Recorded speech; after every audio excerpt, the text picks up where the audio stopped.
So get yourself ready, okay? In New York's Nassau County, F6 Laboratories is using high-tech simulations to train police and civilians in responsible gun use by preparing them for unexpected encounters with guns. Eric Blumenkrantz is one of the owners.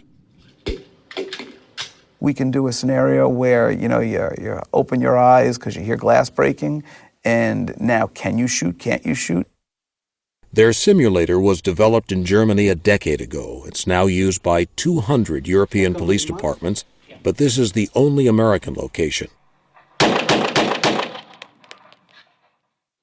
Personal weapons and live ammunition are used in all simulations. The computer precisely records every shot and conjures up countless scenarios, from the mundane to the terrifying.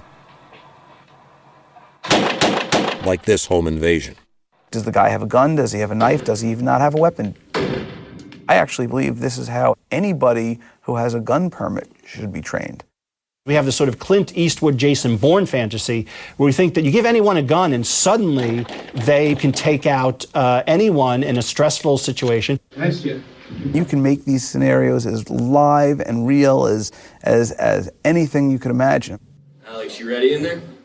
This is a man who believes in what he's selling. He and his partners also run a nonprofit foundation that subsidizes some of the cost for local law enforcement to train here. In New York State, you go and you get a license and you buy a gun, and there's no requirement for any education whatsoever. You get a driver's test before you drive a car before you get a driver's license. So I think we need to change the paradigm. In Austin, Texas, technology is changing the paradigm to a point that may make traditional gun regulation all but impossible. If Cody Wilson gets his way, people will make their own weapons in the privacy of their homes. There's lots of different ways to do 3D printing.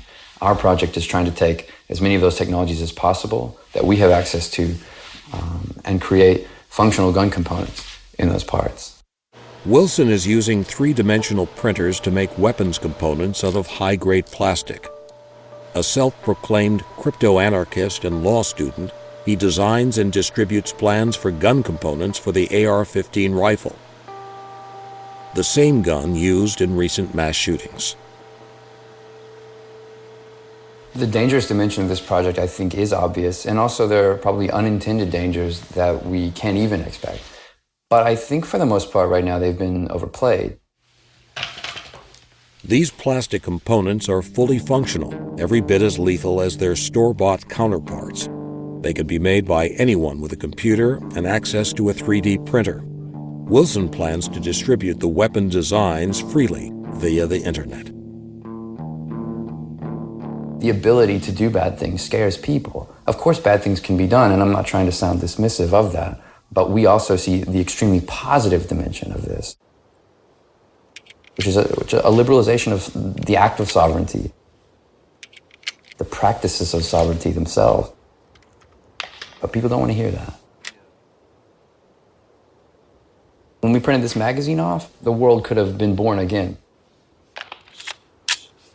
I mean, I get nothing but constant emails about people excited about this technology, specifically so they can evade what they see as this just burgeoning regulatory regime. I mean, we're sick of it.